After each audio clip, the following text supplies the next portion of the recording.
एल्लूरू में assistant malaria officer ट्रजे गोविंद राव ने अवाम से अपील की है कि बरसात के मौसम में मुतअद्दी बीमारियों के खतरात के पेश नज़र ज़ाती और इर्द गिर्दी की सफाई पर खसूसी तवज्जो दी जाए। वेंकटापुरम रामनगर कॉलोनी में डेंगू मुखालिफ मुहिम और फ्राइडे ड्राई डे प्रोग्राम के दौरान उन्होंने कहा है कि जमाशुदा बारिश का पानी मच्छरों की अफजाइश का सबब बनता है, जिससे मलेरिया, डेंगू, चिकनगुनिया और दीगर बीमारियां फैल सकती हैं। उन्होंने अवाम से अपील की है कि बीमारी की सूरत में फौरी तौर पर करीबी सरकारी सेहत मरकज से रुजू करें, जहां तमाम टेस्ट और अद्वियात मुफ्त फराहम की जाती हैं।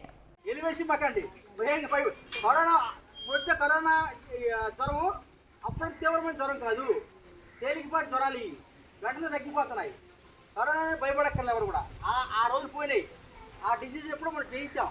మీరందరికీ వ్యాక్సిన్ కష్టపడి వచ్చారు. రాత్రి పగల నిద్రాహారం మాని మేము మీకు వ్యాక్సినేషన్ గుర్తుపెట్టుకుని మేము లేదా ఏమ్మా మీరేమో కొట్టారు, అమ్మో అదని ఇదని మానేశారు. కాబట్టి ఇప్పుడు వేయబట్టి మనం క్షేమంగా ఉన్నాం. కరోనా జ్వరం పట్ల ఎవరు భయపడక్కర్లేదు, జాగ్రత్తగా ఉండండి. మీ మధ్య జాగ్రత్త తీసుకోవాలి. జ్వరం వస్తే వెంటనే మాకు ఇన్ఫార్మ్ చేయాలి. మీరు మాత్రం నీళ్ళలో, డ్రమ్ముల్లో, తొట్టుల్లో వారం కోసం కడిగి మూత పెట్టు. ఎందుకంటే దోమ నేల మీద వాళ్తుందమ్మా, అక్కడ గుడ్లు మన రక్తం తాగుతుంది. మీరు అనుకోవచ్చు మేకల రక్తం కానీ గొయ్యల రక్తం కానీ దానికి అవసరం లేదు. దానికి కావాల్సింది మనిషి రక్తమే, మానవ రక్తమే కావాలి దోమకి. ఎందువల్ల పిల్లలు పెట్టడానికి లోపల పిల్లలు పెట్టడానికి ఆ రక్తం అనువైన రక్తం అది ఎక్కడ పెడుతుంది? ఈ నేల మీద పెట్టదు, నీళ్ళలో పెడుతుంది.